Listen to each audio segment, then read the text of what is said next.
Cara paling gampang adalah justru tanya ke customer kita. Jadi kalau kita jualan jangan sungkan, kalau kita udah punya pembeli jangan sungkan untuk nanya dan minta testimoni.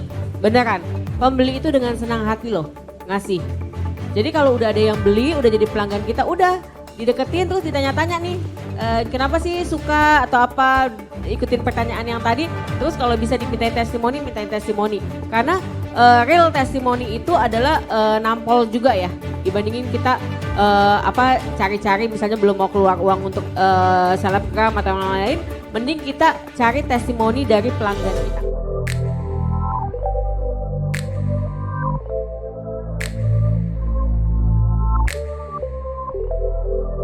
Oke, ini kita masuk ke kanvas berikutnya yaitu kanvas nilai. Ini untuk produk kita ya. Kebayang ini baru masuk ke produk. Oke, ini kita menciptakan keuntungan. Kalau tadi kan kita nemuin ya sakitnya tuh apa gitu ya. Terus produk kita ini bisa menciptakan keuntungan apa ya. Terus meredakan sakitnya dari masalah itu apa. Terus baru keluar produk dan jasanya ya.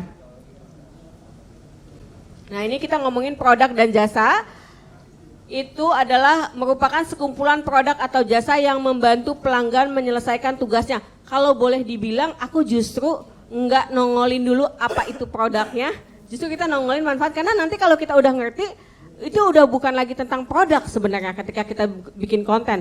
Kita bisa bikin konten apa aja dengan produk apapun. Keren nggak? Jadi sebenarnya kita udah bisa ngejualin apapun kalau kita ngerti bikin kontennya. Ya, jadi membantu pelanggan menyelesaikan tugasnya baik fungsional, sosial maupun emosional mereka. Contohnya ya, ini kursus online baking aku sama buku resep baking aku. Ini apaan sih gitu kan?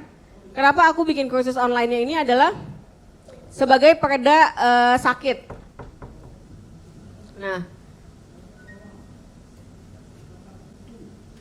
oke, ini contohnya ya kursus online baking aku. Itu adalah pereda sakitnya adalah tidak memiliki banyak waktu untuk belajar baking secara offline.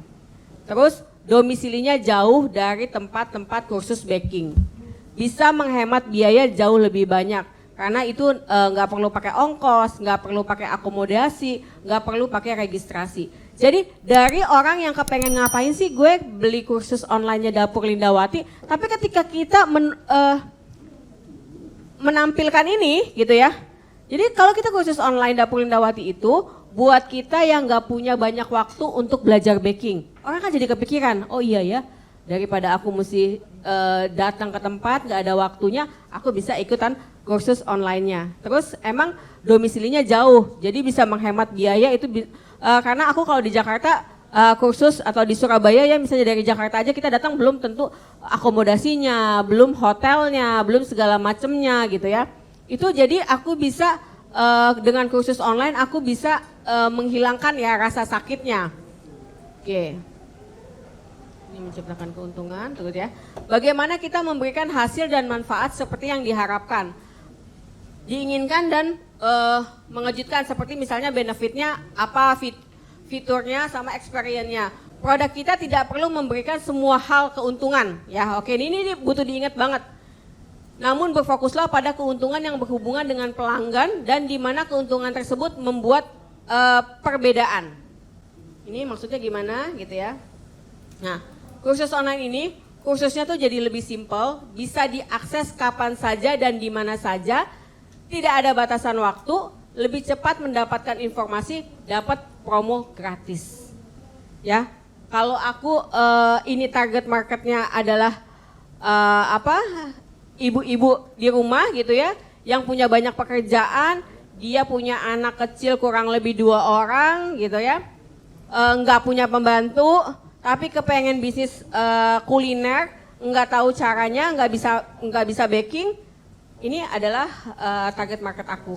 Jadi yang aku keluarkan adalah nanti yang aku sampaikan adalah dengan kursus ini semuanya jadi lebih simple. Jadi bisa diakses di mana aja. Misalnya nanti aku tunjukin dia kalau waktu itu aku bikin iklannya dia lagi pulang kampung pas lebaran. Terus dia bisa sambil ngeliatin handphone gitu ya dalam perjalanan dia belajar baking. Jadi itu dengan arti kata bisa di mana aja. terus nggak ada batasan waktu. Jadi aku kasih tahu kalau udah ikutan kursus ini,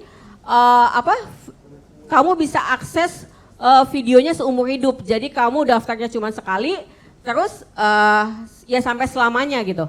Selama kursusnya ada. Jadi itu aku tampilin banget. Terus nanti dapat promo gratis, misalnya dia ikutan kursus ini nanti dapat gratis kursus yang lain gitu. Ya, ini tugas lagi, langsung action aja. Buat daftar produk dan jasa kita, jabarkan pereda kesulitannya apa. Apa sih? Tadi kan udah ada nih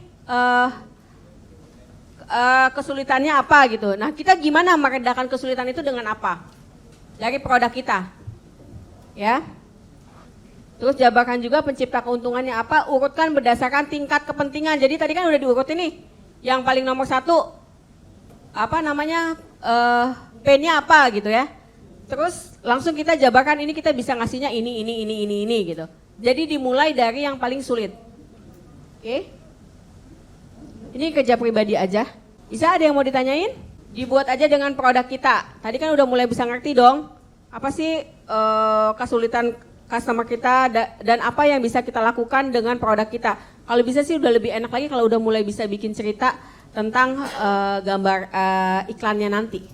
Dari produk kita, kesulitan customernya apa, dan yang kita tawarkan dengan orang melihat iklan kita. Kalau bisa langsung aja dibikin ceritanya.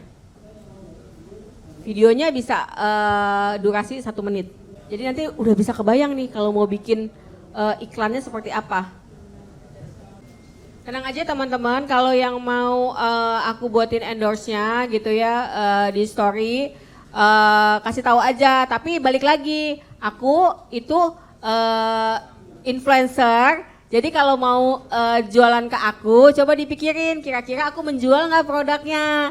Jangan kasih ke aku produk yang nggak bisa jual. Aku sih aku pasangin, tapi buat apaan? Ya, jadi gitu. Itu juga salah satu tips untuk memilih influencer gitu. Jadi dipikirin kira-kira produk aku kalau Mbak Linda yang ngejualin ada yang mau beli nggak ya? Mbak Linda ini bisa perempuan, ibu rumah tangga, menolak dipanggil ibu gitu ya, sibuk juga gitu ya. Maksudnya ada kerjaannya juga. Ini masuk nggak sama produk aku? Selama itu masuk, aku akan aku akan pasang di story aku gitu. Syukur-syukur aku pasang di story aku, nanti tugas terakhirnya dikasih ke aku. Jadi nanti aku bikin iklannya, aku ngomong pun berdasarkan emang kebutuhan orang gitu. Jadi nanti follower aku yang ada di kebutuhan kalian itu langsung nyampe iklannya. Oke? Bisa ngerti ya? Jadi nggak usah sungkan-sungkan, nggak apa-apa. Tapi kalian udah pikirin dulu gitu loh. Ini kalau Mbak Linda yang pasang kira-kira laku nggak ya gitu. Bisa dilihat seperti itu, nanti aku akan bantu untuk bikin videonya. Tapi mungkin kalau aku karena banyak ya nggak bisa bikin video itu, aku mungkin ngomong, tapi aku akan ngomongin keuntungannya.